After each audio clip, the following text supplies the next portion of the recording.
2월 19일 정례 브리핑을 시작하겠습니다. 어제 저녁부터 코로나19 감염자가 15명이 추가되어 총 46명이 되었습니다. 대부분은 31번 환자의 역학조사 과정에서 접촉자를 구분하고 조사하는 과정에서 추가되었으며 현지의 역학조사 인력을 충원하여 역학조사를 진행 중에 있습니다.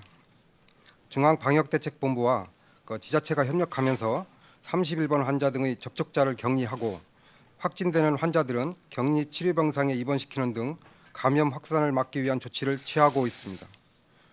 역학조사 결과에 대한 보다 세부적인 사항은 오후 중앙방역대책본부의 브리핑에서 설명할 예정입니다.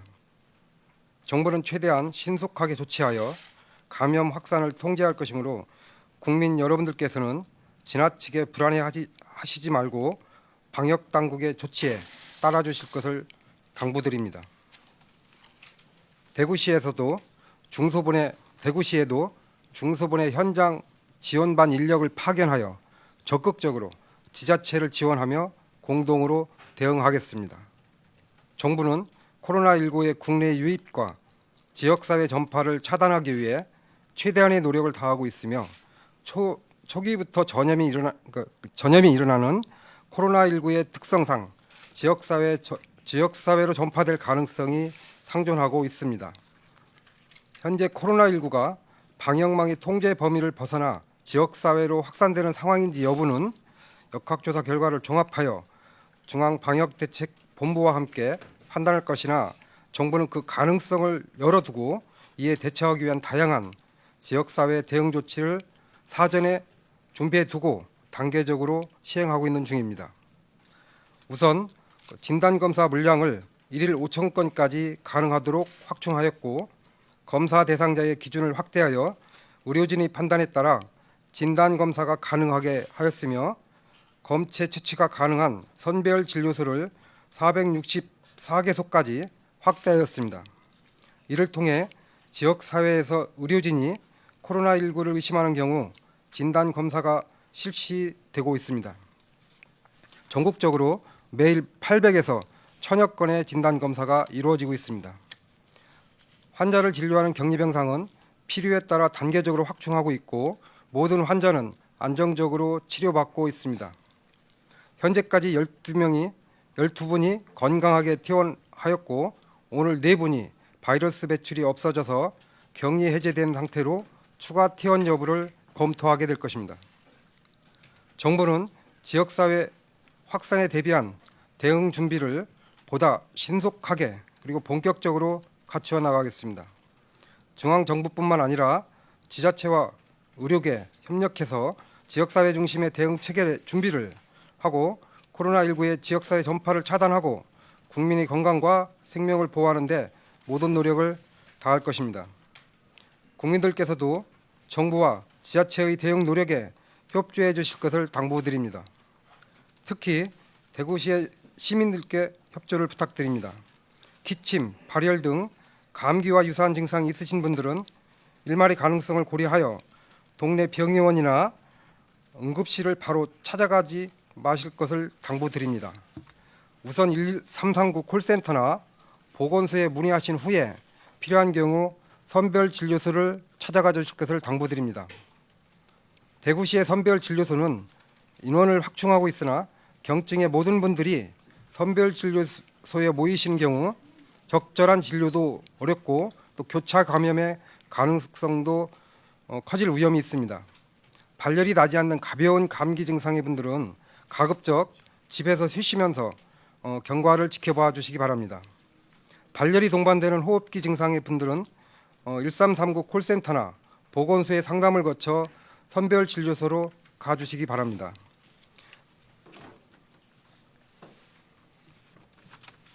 국민 여러분, 특히 대구 시민 여러분의 협력을 당부드립니다.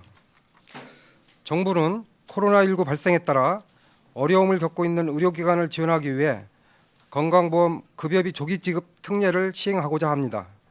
건강보험 급여비 조기 지급 특례는 심사 완료 전 청구 확인 절차만 거친 후에 10일 이내에 급여비의 90%를 조기에 지급하고 이후 심사가 완료되면 그 결과를 반영해서 사후 정산하는 제도입니다. 최근 코로나19 발생으로 일선 의료기관의 환자가 감소하고 있는 가운데 코로나19 의심 환자의 조기 진단과 진단검사 의뢰 등의 방역 업무가 가중되면서 일선 의료기관의 운영이 어려워지고 있습니다. 이런 특례를 통해 의료기관은 통상적인 지급시보다 더 빠르게 급여비를 지급받아 의료기관 운영에 보탬이 되는 효과가 있을 것으로 예상을 하고 있습니다. 참고로 2015년 메르스 발생 당시에도 조기지급 특례를 시행한 바가 있습니다. 아울러 의료기관이 코로나19 감염 환자의 조기 발견과 치료에 의료 인력을 재배치하는 등 모든 역량을 집중할 수 있도록 수가 차등과 관련한 인력 시설에 대하여 지난 분기에 신고한 현황 그대로 적용토록 조치하겠습니다. 원래는 수시로 해야 하는 인력의 변경 신고도 코로나19 대응과 의료진 격리를 위한 경우에는 면제하기로 하였습니다.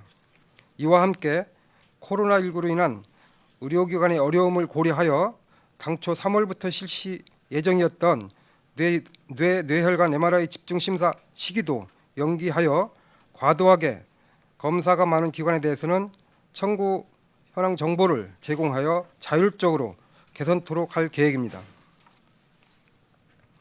일본 크루즈선 내 우리 국민의 이동 상황에 대해 말씀드리겠습니다. 어제 오후 성남시 서울공항에서 출발하여 오늘 오전 6시 27분에 김포공항에 도착한 대통령 전용기를 통해서 크루즈선에 탑승하였던 우리 국민 중 귀국 희망자 6분과 일본인 배우자 1분이 이송되었습니다. 금일 김포공항에 도착해 현장에서 우리나라 검역을 받은 결과 7분 전원이 증상이 없어 모두 국립인천공항검역소 중앙검역의료지원센터로 이동하였고, 이분들은 오늘부터 14일간 임시생활시설에서 외부 접촉과 격리된 생활을 시작하게 되었습니다. 정부는 오늘 입국한 우리 국민들이 건강하게 생활할 수 있도록 검역에 세심한 주의를 기울이고 코로나19가 우리나라로 유입되지 않도록 철저히 방역 조치를 할 계획입니다. 아울러 귀국하는 일본 다이아몬드 프린세스 탑승 국민과 그 가족의 인권 및 사생활이 침해되지 않도록 취재와 보도에 신중해 주실 것을 당부드립니다. 정부는 2월 17일 대학의 유학생 관리 지원을 위해 중국 입국 유학생 보호 관리 방안을 바탕으로 세부적인 내용을 담은 가이드라인을 배포하였습니다. 2월 18일부터 유학생 정보 관리 시스템을 구축하고 대학이 직접 시스템에 접촉하여 유학생 정보를 확인하고 직접 입력하거나 수정하도록 권한을 부여하였습니다. 또한 법무부에서 교육부로 제공하는 출입국 정보와 복지부 특별입국 심사 과정의 자기진단 앱에 입력된 연락처와 증상 여부 등도 대학이 함께 확인할 수 있도록 하고 있습니다. 이러한 조치를 통해 대학의 업무 부담을 경감하고 유학생 정보를 효율적으로 관리하도록 하고 있습니다. 또한 정부는 유학생 관리를 위해 필요한 인건비 및 물품 구입 비용을 대학에 지원 중이며 관리 인력 확보와 방역 물품 구입을 위한 예비비 확보 노력도 지속하고 있습니다. 향후 중국 유학생회 등 협조를 통해서 주요 사항을 안내하고 대학 및 지자체 등과 함께 방역, 모니터링 등을 지속 강화해 나가겠습니다. 지난 2월 12일부터 국방어학원에 입소하여 생활하고 있는 우한 귀국 국민 148명은 대부분 특이사항 없이 입소 생활을 하고 계십니다. 의사 2명과 간호사 2명, 의료통역사 1명으로 구성된 의료팀이 입소자에 대한 건강관리를 실시하고 있으며 건강상이나 방역적으로 별다른 문제 없이 생활하고 계십니다. 이미 강조했듯이 정부는 모든 노력을 다해 코로나19의 국내 유입과 지역사회 전파를 차단하려고 방역 체계를 강화 중에 있습니다. 지역사회 전파에 대비하여 지역 방역 체계를 강화하는 선제적 조치들도 사전에 준비하고 시행하고 있습니다. 국민 여러분들도 우리나라의 방역관리 체계를 믿고 과도한 불안은 자제해 주시기 바라며 코로나19의 지역사회 전파 차단을 위하여 노력해 주시기를 당부드립니다. 이상 브리핑을 마치겠습니다. 감사합니다. 네, 지금부터 질의응답 시간을 가지겠습니다. 먼저 14시에 종합방역대책본부 브리핑이 예정돼 있으니 관련 질의는 14시 브리핑 때 질문해 주시기를 바랍니다. 구체적인 통계 등은 브리핑 이후에 언론대행 틈에서 진행하도록 하겠습니다. 질문하실 기자분은 손을 들어주시고, 네, 조금만 이따가 들었어요. 제가 지목하면은 저기 답변을 해주시고요. 답변하신 분들도 답변 전에 소속과 상황을 말씀해 주시기 바랍니다. 배석하신 분들은 단차 위로 올라와 주시기 바랍니다.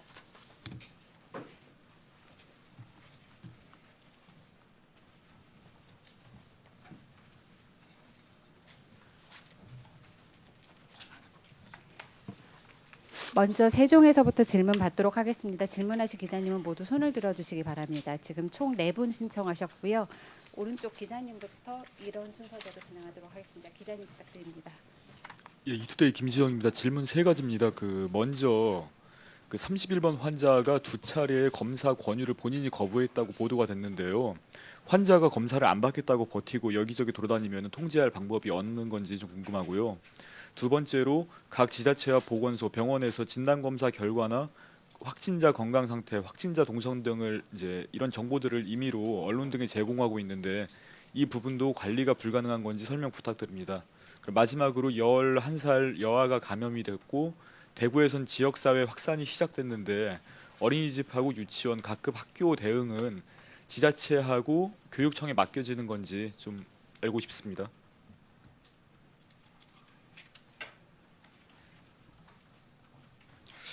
두 번째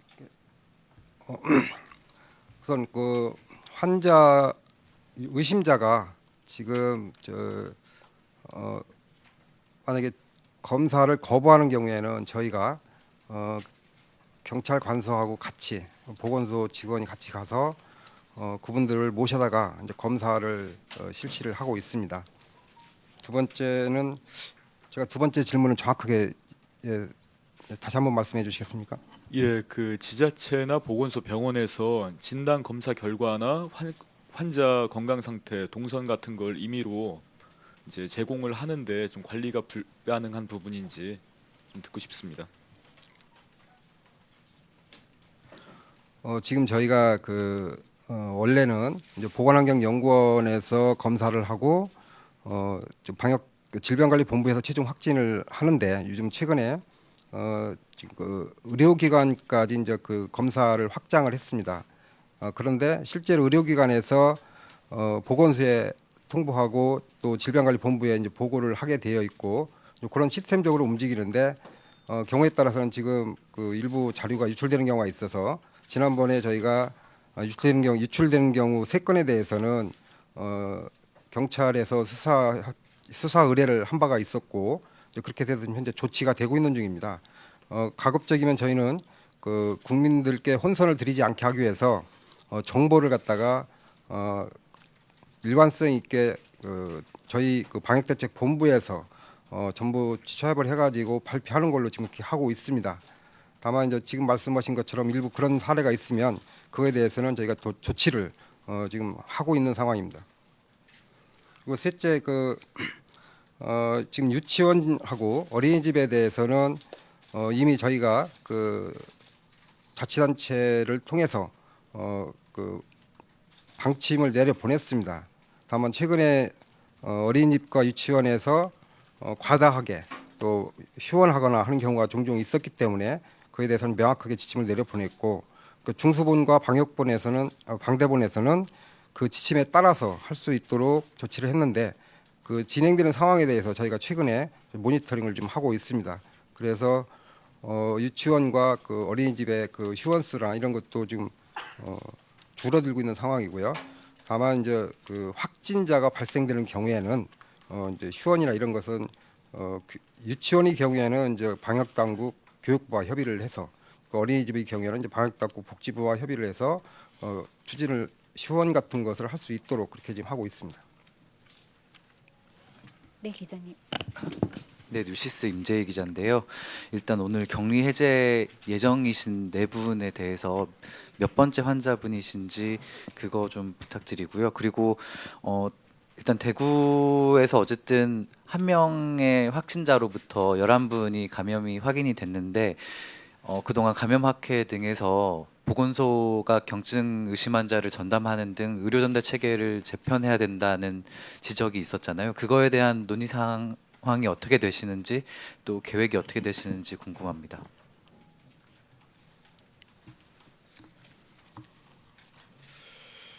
지금 저희가 그 현재 격리 해제를 예정하고 있는 분이 그 6번 환자와 10번 환자 그리고 16번 환자 그다음에 18번 환자가 지금 되겠습니다. 이건 저희가 이제 그 지금 해제를 검토하고 있는 중이기 때문에 최종적인 확정은 아마 그 2시에 방역대책본부에서 발표를 할 것 같습니다.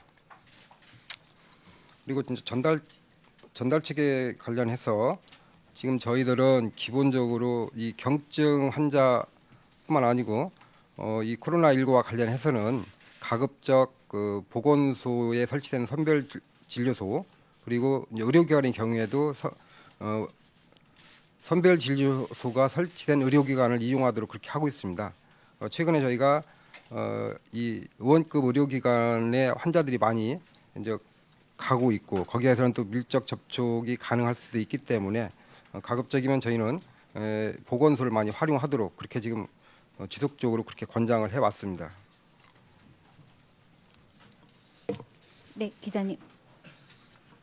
일단 아까 그 김지영 기자가 물어본 31번 환자의 검사 거부 관련해서 좀 답변이 부족해서 그런데요. 이렇게 좀 약간 이례적인 사례이긴 하지만 검사 거부하는 사람이 계속 나올 경우에 이거 법적으로 검사를 강제할 방법이 있는지 궁금하고 만약에 없다면은 좀 이런 사례가 계속 발생할 경우에 어떻게 정부는 대응할 것인지 궁금하고요. 두 번째 질문은 6판 대응 지침 혹시 오늘 나오는지 궁금하고요. 그리고 아까도 그 의료 전달 체계 좀 이야기를 했는데 보건소 선별 진료소를 많이 이용하도록 권장하고 있다고 하더라도 많은 환자들이 호흡기가 아닌 환자들도 동네 병원을 갈 수 있고 한방병원 사례도 좀 있었고요. 근데 지금 동네 병원을 아예 이용하지 않을 수는 없는 상황이잖아요. 근데 지금 이제 코로나가 점점 확산할 경우에 대비해서 이런 중소병원, 의원급을 포함한 중소병원들은 코로나에 좀 어떻게 대응 준비를 시키고 있는지 궁금합니다. 그리고 마지막 질문은 여전히 그 집단 행사 지침을 변경할 생각이 없으신지 궁금합니다. 답변하실 때 카메라를 보고 답변해달라는 요청이 있었습니다. 네, 그 지금 32번 아까 말씀하시면서 이제 검사 거부를 말씀하셨는데 아까도 말씀드린 것처럼 이제 검사를 거부하면 저희가 그분들을 갖다가 수배를 하고 또 위치 추적을 해서 그분들을 찾아서 검사를 지금 시키고 있습니다. 있고 거기에 대한 그 법률 조문에 대해서는 제가 한번 확인을 해서 말씀을 드리겠습니다. 그리고 6판에 대한 대응, 6파 사례정의 6판은 저희가 내일 0시부터 적용을 하는 걸 계획해서 지금 거의 마무리 단계에 있고 준비 중에 있습니다. 그 사례정의 6판은 아마 오후에 저희가 또 방역대책본부에서 좀 말씀을 해드릴 수 있을 것 같습니다. 선별진료소는 저희가 지금 보건소하고 이제 의료기관의 일부를 대상으로 해서 설치를 하고 있는데 중소병원의 경우에도 이제 선별진료소를 설치를 권장을 지금 할 계획입니다. 그리고 선별진료소를 설치하게 되면 그거에 대해서는 뭐 설치 운영비를 지원한다든지 장비비를 지원한다든지 하는 식으로 지금 검토를 하고 있습니다. 그다음에 집단 행사 지침에 대해서는 저희가 지금 이미 이제 내려간 지침에 대해서 지금 현재까지는 아직까지는 이제 변경을 검토하고 있지는 않습니다. 다만 집단 행사가 여러 가지 성격이 있기 때문에 그거에 대해서 조금 더 세부적으로 방역의 문제라든지 이런 것들이 필요할 수가 있기 때문에 그런 부분들은 좀 검토를 해보겠습니다. 네, 뉴스원 기자님. 네. 네, 저 뉴스원 서영빈입니다. 그 세 가지 질문 드릴 건데요. 첫째로 그 우한에 아직 저희 그 교민들이 남아 있을 텐데 추가로 전세기 탑승 신청한 사람들이 없는지 그리고 이분들에 대한 영사 조력이 어떻게 되는지 궁금하고요. 또 둘째로 그 산둥성의 그 확진자 일가족이 상태가 어떤지 또 조만간 퇴원이 가능한지 궁금합니다. 마지막으로 그 그 일본 크루즈에서 이제 6명이 이송이 됐는데 남은 분들은 일본에서 어떤 절차를 밟게 되는지 정부 차원에서는 어떤 지원을 하는지 궁금합니다.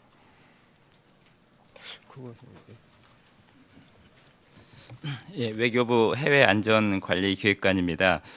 먼저 우한에 있는 우리 국민들이 현재 약 한 100여 명 있는 것으로 파악을 하고 있고 현재까지 추가적으로 임시 항공편 운행 계획은 없는 상황입니다. 하지만 현재 남아 있는 분들의 의료 지원 등 영사 조력은 계속할 예정으로 있습니다. 다행히 현지에 한인 의사분이 계셔서 그분을 통해서 지원토록 이렇게 강구 중에 있습니다. 두 번째 산동성에 있는 확진자 가족 3명은 상태가 상당히 호전이 되었습니다. 그래서 현재로서는 상당히 긍정적으로 보고 있고 관련 사항은 지속적으로 기자분들께 말씀드리도록 하겠습니다. 그리고 일본에 지금 크루즈선에 남아 계신 8분에 대해서는 오늘부터 순차적으로 하선이 될 것으로 생각이 됩니다. 계속적으로 애로사항이 없는지 파악하고 계속 영사 조력을 해 나가도록 하겠습니다. 이상입니다. 네, 이제 질문을 서울에서 받도록 하겠습니다. 연합뉴스, KBS, 쿠키뉴스 순으로 부탁드리겠습니다.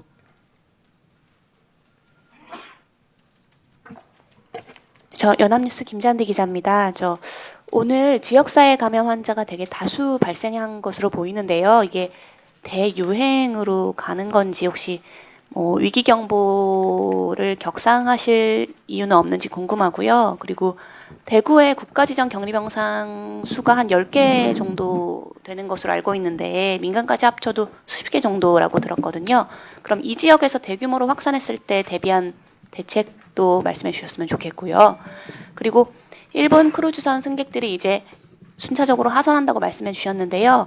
이분들이 혹시 국내에 들어올 경우에 대한 대비책 있으신지, 혹시 그런 부분에 대해서는 위험도 어떻게 평가하고 계시는지 또 말씀해 주셨으면 좋겠습니다. 세 번째부터 먼저 말씀을 드리겠습니다.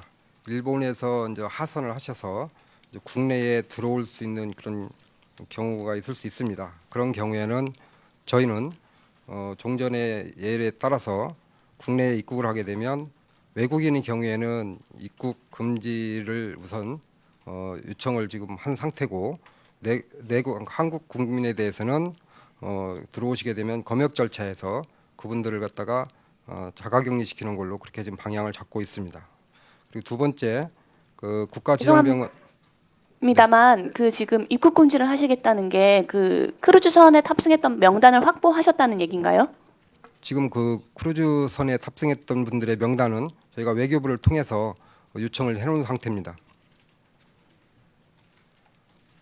그리고 국가지정병원은 대규모 국가지정병원 관련해서는 우리 김원주 국장. 네, 중수본 자원관리반장입니다. 그 말씀하신 대로 국가지정 격리병상만이 아니라 민간 병상까지 활용해서 필요할 경우에 여러분들 좀 그 증세에 따라서 중증이나 경증이나 이런 여부에 대해서 지금 현장에 나가 있는 역학조사관들과 현지 의료진 판단에 따라서 지자체와 협의하여 적절한 병상으로 모시게 되고요. 해당 지역에서 만일 병상이 부족하는 이런 상황이 생길 경우에는 인근 지자체와 협의해서 다른 지자체에서 봐드릴 수 있도록 저희 중수본과 방대본이 함께 움직일 그런 계획을 갖고 있습니다. 예, 첫 번째 질문에 대해서는 우선 저희가 이제 그 지역적으로 대구에서 이제 감염이 발생을 지역사회 감염이라고 볼 수도 있겠습니다만은 우선은 저희가 지금 서울 지역에서 29번, 30번 그리고 지금 대구 이분들에 대한 그 경로 추적을 먼저 정확하게 해서 역학조사를 통해서 감염원을 먼저 찾는 것을 지금 현재 추진을 하고 있습니다. 그리고 이제 그러한 그 역학조사 결과를 토대로 해서 저희가 앞으로 그 지역사회 확산으로 봐야 되는 건지 이거에 대해서는 검토를 하고 또 그 위기경보 격상의 문제도 그런 그 환자 발생의 어떤 양태 또 발생자의 수 뭐 여러 가지를 이제 저희가 종합적으로 봐야 된다고 생각을 합니다. 다만 대구에서 지금 이제 발생된 것은 그 저희 이 방역 체계 안에서 지금 접촉자 수가 파악이 된 거기 때문에 그 단지 그 숫자만 가지고 저희가 위기 경보 격상을 논하기에는 좀 빠르지 않나 이렇게 생각을 하고 있고, 다만 이제 이 그 위험 평가에 대해서는 또 평가해 볼 필요가 있다고 판단을 하고 있습니다. 그래서 이제 방역대책본부에서 이 위험 평가는 지금 하고 있는 상황이고, 그런 내용들을 갖다가 아마 또 오후에 말씀드릴 수 있는 기회가 있을 거라고 봅니다. 네, 이제 KBS 기자님 부탁드립니다. 네, KBS 박민경입니다. 질문이 조금 많은데요. 5가지고 하나씩 끊어서 네 가지고요. 한 번에 같이 말씀을 드리겠습니다. 먼저 대구 경북 지역에 현재 음압 시설이 얼마나 있는 걸로 파악이 되는지 궁금하고요. 만약 이 지역에서 수용 인원을 초과한 확진자가 발생한다면 어떤 계획을 가지고 계신지가 궁금한데, 예를 들면 다른 지역으로 이송을 하시는지 아니면 중증 환자 위주로 선별을 해서 수용을 할지 이런 계획이 궁금하고요. 세 번째로는 지금 현재로는 11명 전파로 추정이 되고 있는데, 혹시 해외에도 코로나19로 이렇게 다수가 전파된 사례가 있다면 혹시 어떤 나라에서 이런 일들이 있었는지가 궁금하고요. 마지막으로 좀 조심스럽긴 한데 슈퍼 전파자라는 표현이 조금 나오고 있습니다. 이런 표현을 좀 사용할 때 기준은 무엇이고 용어는 좀 적절하다고 보시는지, 좀 써도 괜찮은지에 대해서 좀 여쭤보고 싶습니다. 대구 경북 지역의 그 음압 시설은 현재 대구 지역에는 33개 병실에 54개 병상이 있습니다. 병상이 있고, 또 이 경북 지역에 32개 병실에 34개 병상이 지금 현재 있는 상황이고요. 그다음에 이제 수요가 만약에 그 초과가 되면 지금 저희가 그 대구 경북 그리고 이제 부산 울산 경남 그렇게 이제 권역을 저희가 나눠서 활용을 하고 있는데, 그 지역을 같이 활용을 하는 걸로 지금 검토를 하고 있습니다. 그리고 11명 전파가 지금 아까 되면서 이제 그 어떻게 보면은 이제 집단적으로 감염이 된 사례인데, 그런 경우는 이제 아마 제 기억으로는 좀 싱가포르에서 이제 그런 경우가 있었습니다.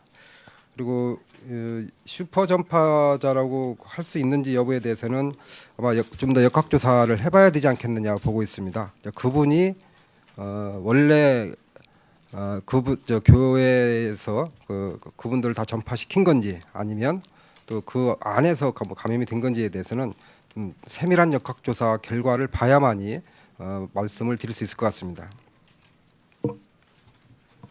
네, 쿠키뉴스 기자님 질문 부탁드립니다. 예, 쿠키뉴스의 김양균입니다. 그 지역사회 전파가 좀 우려되는 상황에서 외국인 근로자 관리와 관련해서 좀 여쭙고 싶은데요. 입국자들에 대한 관리는 어느 정도 되고 있다고 보여지는데, 이미 입국해 있는 근로자에 대한 관리 부분은 좀 부족한 게 아닌가 싶어서요. 중국인 노동자를 포함해서 동남아 근로자들도 국내에 많이 들어와 있는데, 이들 고용사업장 중에서는 영세한 곳이 많고, 또 이미 일을 하고 있는 분들 중에는 뭐 가령 불법 체류라든지 이렇게 신분이 불안한 분들도 많은데, 이러한 그 사회보장 사각지대에 있는 외국인에 대한 방역 관리가 무엇인지 궁금합니다.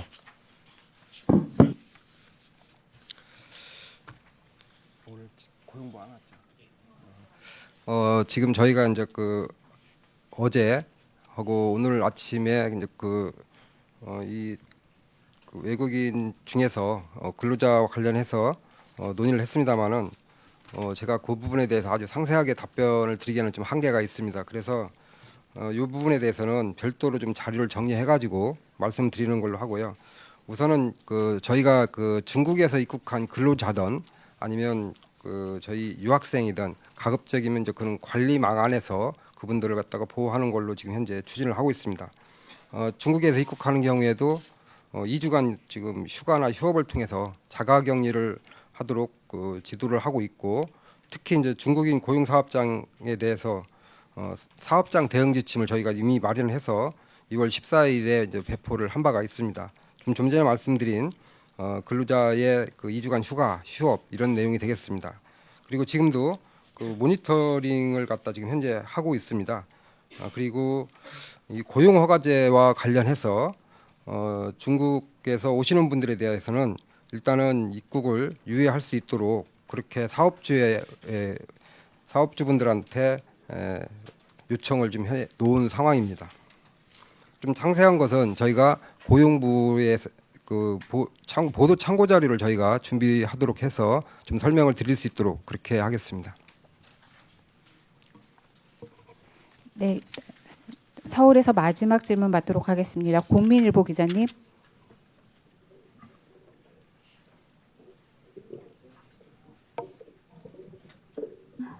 예, 국민일보 최혜슬입니다.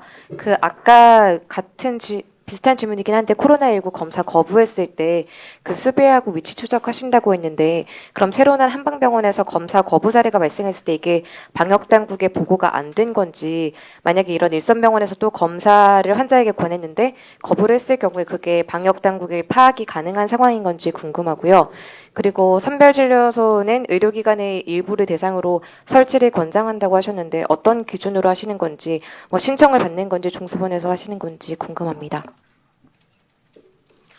검사 거부에 대해서 저희 방역 당국에 이제 보고가 됐느냐 여부에 대해서는 저희가 사실은 정확하게 알지 못합니다. 왜냐하면 그건 이제 방역 대책 본부에 그게 이제 보고가 되는 상황이고 저희 이제 중수본 입장에서는 이제 그런 내용들을 갖다가 중간에 저희한테 보고되는 경우에 파악을 해서 말씀을 드리는데요. 이 부분에 대한 상세한 것은 방역대책본부 브리핑 시에 한번 질문을 해주셨으면 합니다. 그리고 두 번째, 그 선별진료소 문제는 저희가 이제 신청을 받습니다. 받는데 이제 경우에 따라서는 저희가 또 필요하면은 설치를 이제 권장도 할 수 있습니다. 네, 다시 세종에서 질문 받도록 하겠습니다. 질문하실 기자님은 모두 손을 들어주시기 바랍니다. 지금 3분 신청하셨습니다. 순서는 죄송합니다만 왼쪽부터 하도록 하고 오른쪽부터 하도록 하겠습니다. 기자님 3분 하시는 걸로 하겠습니다. 네, 기자님. 서울경제신문 우영탁입니다. 아까 말씀하셨는데 크루즈선의 경우도 우한 경유한 외국인처럼 입국이 아예 금지되는 거라고 보면 되는 건지 여쭙고 싶고요. 그리고 그 이외에 입국 제한이나 오염 지역 지정 논의가 없었는지, 그리고 휴업이나 뭐 등교 등에 대해서 강제 조항을 만들 계획은 없으신지 여쭙고 싶고요. 그리고 또 역학조사관은 현장 과부하가 심각할 것 같은데 정원도 채우지 못하고 있는 걸로 알려져 있는데 현재 전국과 저 대구 시내 역학조사관 숫자와 입법 예고통의 정원을 늘리신다고 했는데 1월 말 이후 지금까지 충원한 현황을 알고 싶습니다. 그러니까 크루즈선에서 하산한 분들에 해당돼서 네. 입국 제한을 저희는 검토를 하는 것이고요. 실제로 그분들이 이제 한국에 오실 수 있는 경우가 있기 때문에 이제 그런 점이고요. 그분들 외에 뭐 예를 들어서 다른 분들을 입국 제한하는 건 아닙니다. 다만 이제 검역과 방역 당국의 입장에서 그분들은 아예 위험한 그런 상황에서 계셨었기 때문에 내국인의 저희가 지금 크루즈선에서 하산한 우리 국민들을 14일간 격리시켜서 보호 관찰하는 그런 거하고 동일한 상황이라고 보시면 되겠고, 다만 이제 외국인의 경우에는 들어오시면 사실 저희가 이제 격리시킬 수 있는 상황이 여러 가지 여건이 어렵습니다. 그래서 그런 분들은 가급적 못 들으시게 이제 하는 것이 맞다 이렇게 보고 있습니다. 그다음에 역학조사관 부분은 좀 진행 상황에 대해서는 우리 담당. 네네. 자원관리반장입니다. 정확한 숫자를 갖고 있지는 않습니다. 지금 9명 채용 필요한 분에 대한 절차 진행 중인 것으로 알고 있고요. 그리고 그밖에 지금 전체 지역별 역학조사 현황 이런 대목에 대해서는 브리핑 이후에 따로 드리도록 하겠습니다.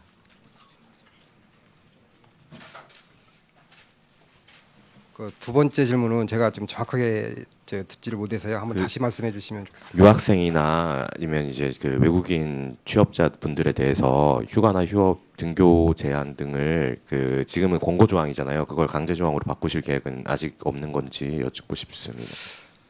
강제 조항으로 바꾸기는 좀 한계가 있습니다. 왜 그러냐면 그분들은 이미 들어올 때 검역 과정에서 정상적으로 음성인 거죠. 그러니까 쉽게 먼저 어떤 증상이 없이 통과되신 분들인데 우한에서 오신 분들은 저희가 금지 상황에서 들어오기 때문에 이제 자가격리를 강제로 시킬 수 있지만 그렇지 않은 경우에는 그분들을 갖다가 자가격리시키는 것은 이제 강제 처분에 해당되는 거라서 사실상 좀 어려운 점이 있습니다. 그리고 그분들 다 지금 강제 처분을 하게 되면 그 현실적으로도 꽤 어렵지 않나 이렇게 판단을 하고 있습니다. 네, 다음 질문 기자님 순서로 하겠습니다. 네. 대전일보 총리실 출입 기자입니다. 제가 검역본부 다른 게 아니고 복지부 산하이기 때문에 질문 두 가지만 드릴게요. 첫 번째 컨트롤 타워 문제인데요. 일선 지자체하고 공조 체제를 유지한다고 했는데 실제로 보니까 일을 한 번 화상회의를 하는 게 전부더라고요. 현실에 그런데 지금 세종시 관문인 조치원역, 오성역 등등 다중 이용하는 장소에 열감지기조차 하나가 없습니다. 근데 물어보니까 지자체 예산으로 해야 된다고 그러더라고요.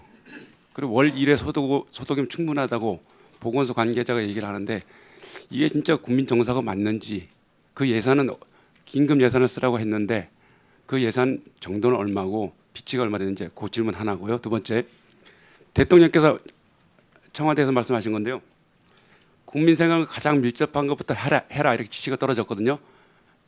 제가 질문을 한번 드렸었어요. 총리한테 마스크, 손 소독기, 소독제죠. 이것만큼이라도 의약품 내지는 의약 외품 한시적으로 좀 적용해서 수급 관계, 세무사 어제 결과도 나왔지만 그거보다는 보건복지부에서 한시적으로 좀 적용할 의사는 없는지 여쭤보겠습니다.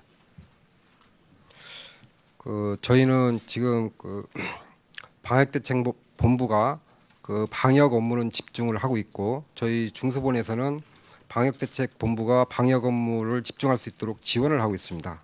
그리고 시도와 여러 부처와 관련된 것은 행안부에 이제 지원대책본부가 있습니다. 그래서 매일 시도와 저희가 영상회의를 하고 또 사안별로 지금 영상회의를 통해서 문제를 해결해 나가고 있습니다.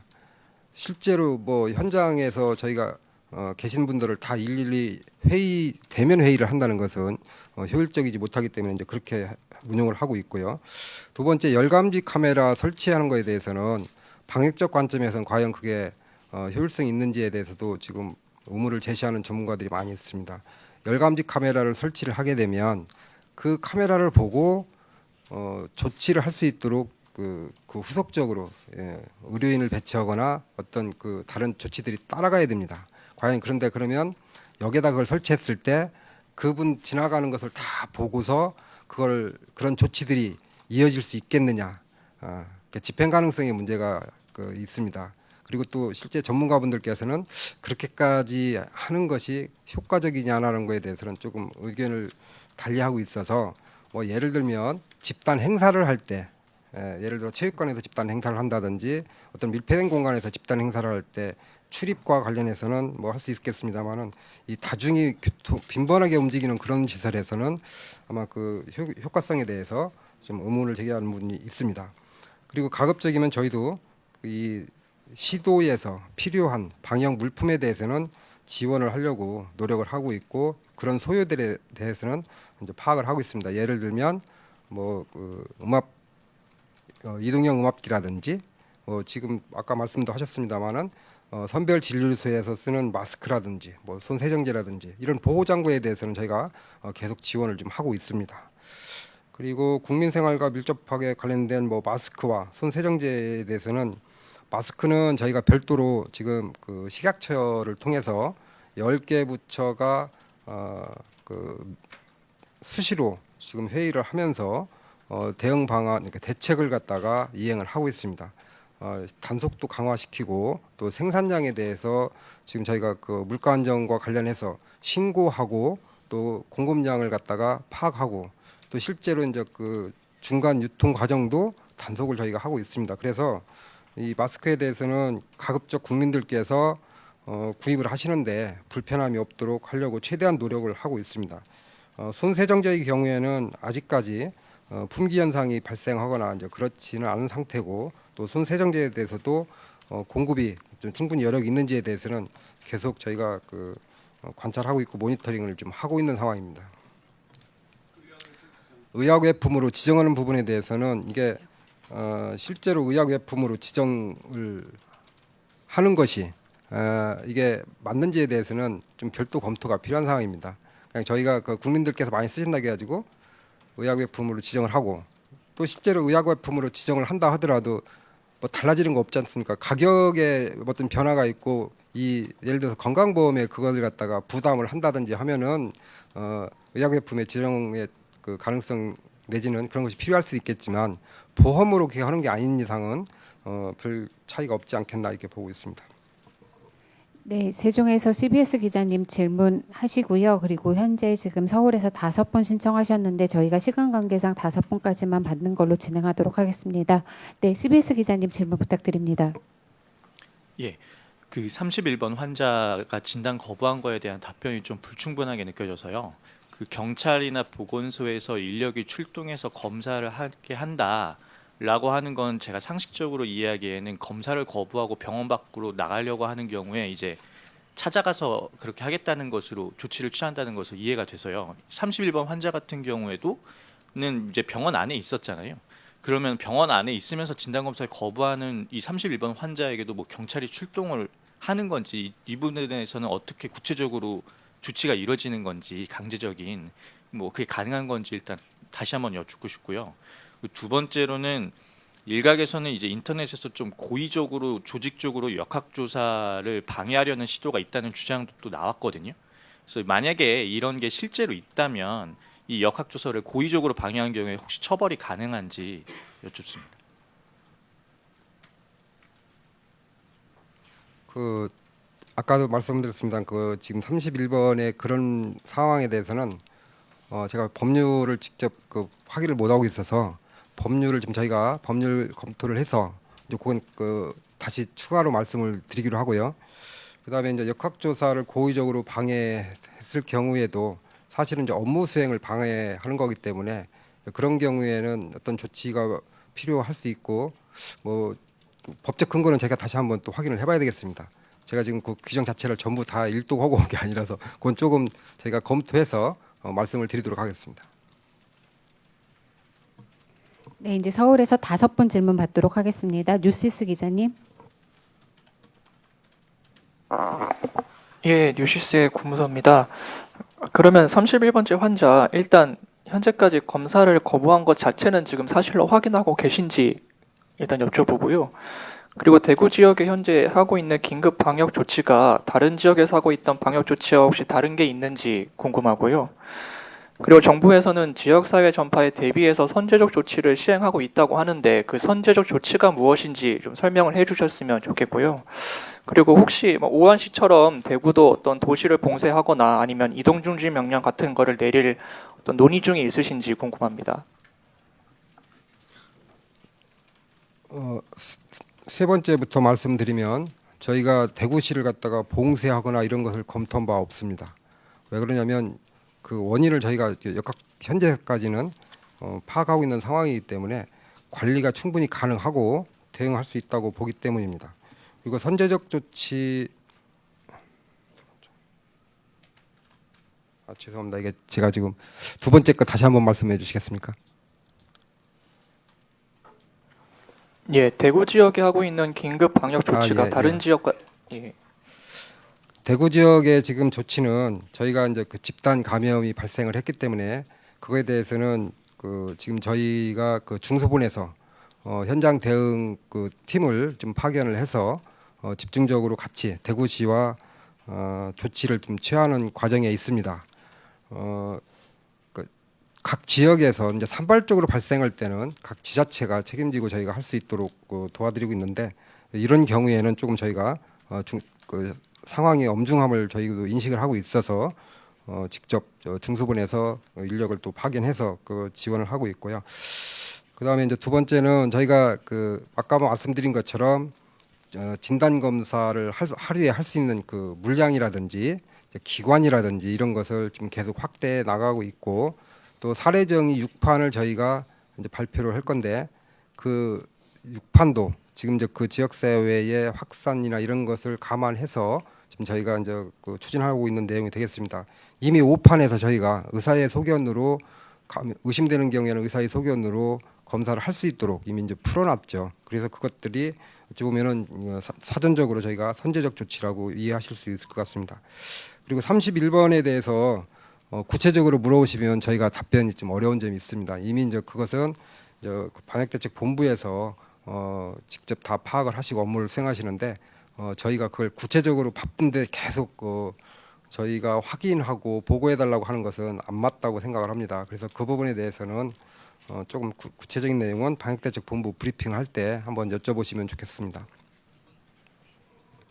네, 문화일보 기자님 질문 부탁드립니다. 예, 문화일보 최재규 기자입니다. 방금 말씀하시긴 했는데 31번 말씀 좀 어렵다고 하셔도 그 전문가분들 말씀을 들어보면은 그 병원에서는 취할 수 있는 대책이 없다고 얘기를 하시거든요. 그 검사를 거부하는 경우에. 그런데 지금 말씀하신 걸 들으면 이제 법적인 근거 같은 게 있어서 이제 경찰을 동원하거나 이럴 수 있는 것처럼 말씀을 하셨는데 그 법률 검토가 필요하다고 하셔도 그게 그 근거 자체가 있는지 여부만 좀 혹시 확인이 되는지요? 제가 이 브리핑 끝나면 그 부분에 대해서 확인을 해서 같이 기자님들께 공지를 해드리도록 하겠습니다. 다음 질문 받기 전에 관련 31번 관련된 부분은 저희가 14시 브리핑 때 좀 답변을 드릴 수 있게 준비를 하도록 하겠습니다. 네, 다음 질문 받겠습니다. 한국일보 기자님. 저 한국일보 김민호입니다. 저 네 가지인데요. 그 첫 번째로 이 교회에서 슈퍼 전파자가 누구든 간에 슈퍼 전파 사건이라고 부르는 게 이제 메르스 때 있었는데 그게 실제로 이번에 발생한 게 아닌지 여쭤보고요. 그다음에 입국 제한 지역 확대 하라고 마지막 기회라고 어제 의협에서 얘기했는데 어쨌거나 의협에서 마지막 기회라고 선을 딱 그은 거니까 그거에 대한 입장 좀 여쭤보고요.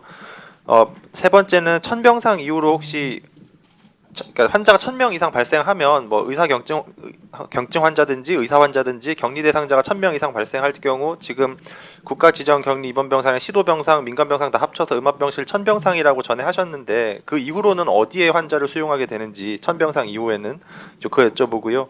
마지막으로는 아까 31번 환자로부터 나왔던 다른 환자들이 아직까지 방역망 안에서 감시되고 있는 상황이라고 하셨는데 의협이나 이런 데서는 어쨌거나 31번 환자 자체가 해외 여행력이 없었기 때문에 이미 방역망이 깨진 거 아니냐 이런 주장이 나오고 있어서 좀 입장을 여쭤봅니다. 네.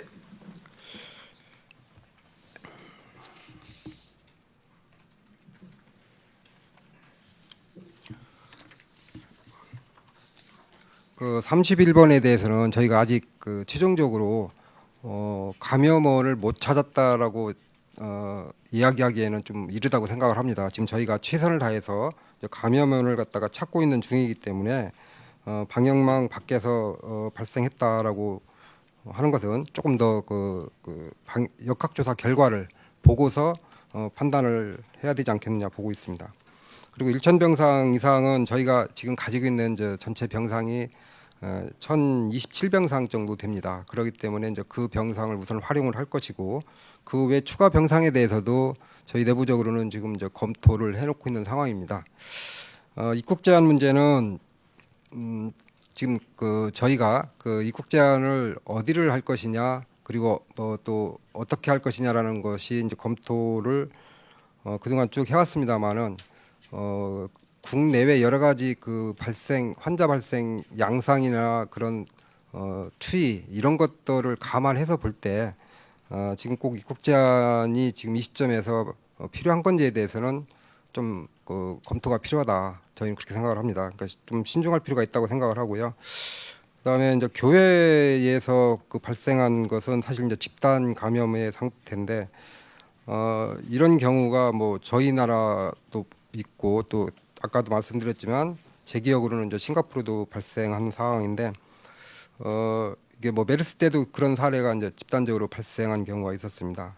그렇지만 이게 잘 아시겠습니다만 이 질병 자체가 초기에 이제 증상이 미미한데도 감염력이 있고 하다 보니 이런 사례는 이제 충분히 발생할 수 있어서 저희가 이제 이런 거에 대한 대책이 필요하다고 생각을 하고 있고 그래서 선제적으로 저희가 지금 이 의심이 되는 경우에는 바로바로 검사를 할 수 있도록 사례정이나 이런 부분들을 늘려가는 것이 이제 그런 취지가 있습니다. 그리고 특히 이제 이번에 같은 경우에 집단 감염이 발생하니까 주변에 의심되는 분들에 대해서는 바로바로 저희가 검사를 통해서 지금 조치를 하고 있고 발견을 또 하고 있고 그분들에 대해서는 대응책을 마련하고 있기 때문에 앞으로 같은 저희가 최선을 다해서 이런 부분들이 최소화될 수 있는 노력을 지금 정부는 하고자 합니다. 슈퍼 전파 사건이라고 봐도 되는 그렇게 불러도 되는 건가요? 그럼? 아까도 말씀드렸지만은 실제로 이제 감염원 자체를 저희가 좀 더 면밀하게 분석을 해서 찾아본 후에 그렇게 명명을 하는 것이 바람직하지 않나 봅니다. 네, 서울에서 다음 질문 받겠습니다. 네, 매일경제 김현주 기자입니다. 두 가지 질문 드리겠습니다. 이제 지자체에서 오늘 대구시에서 이제 브리핑도 하고 방대본이 발표하기 전에 지금 그리고 13명의 환자 명단이 지금 인터넷에서 떠돌고 있는데요. 이게 좀 여러 번 반복이 돼서 그런데 지자체도 중수본 안에 들어와 있는 걸로 아는데 왜 자꾸 이런 혼선이 발생하는지 지자체에서 이렇게 어떤 권고를 주면 안 듣고 있는 건지 이게 좀 궁금하고요. 두 번째 질문은 이제 대구가 이제 집단적으로 발병을 했는데 이게 얼마나 수용 가능한지가 다들 궁금증인 것 같은데 좀 흩어져서 말씀해 주시기는 했는데 지금 보면 역학검사 인원이 2명밖에 안 된다 이런 보도가 나오고 있거든요. 그래서 역학검사 인원, 음압병동수, 선별진료소 수 등 이런 거를 지금 말씀해 주실 수 있는지와 혹은 안 된다면 좀 정리해서 자료로 빠르게 주시면 감사하겠습니다. 예, 통계와 관련된 건 좀 저희가 정리를 해서 드리는 걸로 그렇게 하겠습니다. 그리고 확진자 명단이 돌아다니는 부분에 대해서는 저희가 다시 한번 파악을 해보겠습니다. 그런 부분에 대해서는 바람직하지 않은 것 같고요. 그다음에 대구시에서 오늘 브리핑을 한 것은 방대본하고 사전에 좀 조율이 돼서 브리핑을 한 걸로 지금 알고 있습니다. 네, 서울에서 마지막 질문 받겠습니다. CBS 기자님. 네, CBS의 박하연입니다. 아까 말씀하신 대로 그럼 진단 검사 거부한 사람을 경찰이 보건소로 대동을 해서 실제 검사를 한 적이 있는지, 그러니까 있다면은 사례가 몇 건이고 사례 정도 하나 이렇게 소개해 주시면 감사하겠습니다. 그리고 두 번째 질문은 손실보상심의위원회 관련해서 지금 구성이 어떻게 이루어지고 있는지, 그리고 이제 의료기관의 손실보상 이외에도 사실 유급휴가비 지원 관련해서 일반 사업장의 이 손실보상 신청도 받는 것인지 궁금하고요. 그리고 또 마지막 질문은 중국 유학생 관련인데요. 아까 시스템 구축한다고 하셨는데 출입국 정보랑 그리고 자가진단 앱 말고도 또 어떤 정보가 관리가 되는 건지. 그러니까 사실 중국인 유학생이 많은 학교의 경우에는 이제 자취하는 유학생들까지 관리하기는 쉽지 않은데 이렇게 학교 밖에 있는 유학생들에 대한 관리 계획도 설명 부탁드립니다.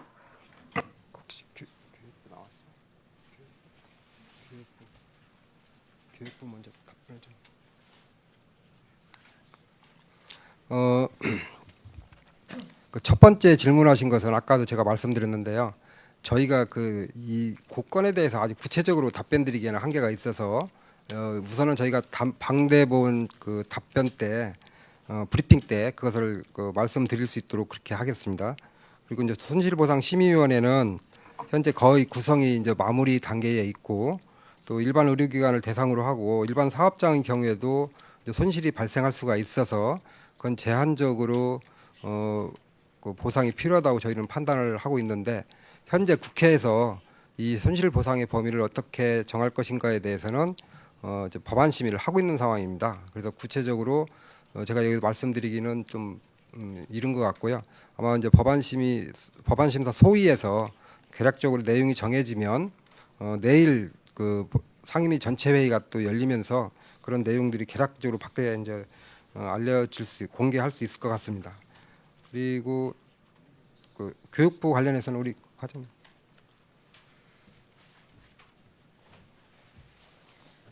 네, 교육부 교육국제화 담당관 안주란입니다. 질문 주신 유학생 관련해서는 저희가 이번에 정보 시스템을 새로 마련해서 유학생의 정보들을 관리할 수 있도록 운영할 예정이고요.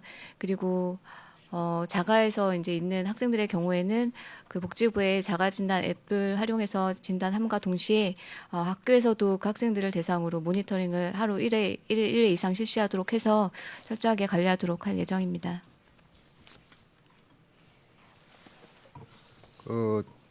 법무부에서 교육부로 저희 그 유학생에 대한 명단을 보내주고요. 그다음에 이제 저희 쪽에서 입국하는 학생들의 연락처, 본인 확인을 거쳐서 연락처와 학교에 대한 정보를 또 교육부에 이제 보내주게 됩니다. 그러면 이제 교육부에서는 그것을 가지고 연락처가 이미 다 이제 확보가 되기 때문에 학교를 중심으로 해서 연락 체계를 구축을 해서 아마 이제 학생들을 이제 관리하는 걸로 그렇게 좀 알고 있습니다. 네, 이상으로 질의응답은 마치도록 하겠습니다. 저희 아까 추가 질문은 저희 간사단방 통해서 진행해 주시면 빨리 처리하도록 하겠습니다. 네, 마무리 말씀 간단하게 부탁드립니다. 네, 정부는 그 범정부적인 모든 노력을 다해서 코로나19의 국내 유입과 지역사회 전파를 차단하고 있습니다. 차단하는 노력을 하고 있습니다. 일단은 지역사회 유행에 대비해서 저희가 선제적인 조치들도 사전에 준비하고 또 필요한 조치들도 검토를 하고 있습니다. 다시 한번 부탁드립니다. 국민 여러분께서는 정부를 믿고 또 과도한 불안은 좀 자제해 주시기를 부탁드립니다. 그리고 외국 여행 후에 발열, 기침 등의 증상이 나타난 경우에는 1339 콜센터나 보건소에 신고하고 또 손 씻기, 병문안 안 가기 등 개인 위생에 더욱 신경을 쓰고 각자의 삶에서 코로나19를 예방하기 위한 노력을 꼭 기울여 주시기를 부탁드리겠습니다. 감사합니다. 네, 이것으로 브리핑 마치겠습니다. 참석해 주셔서 감사합니다.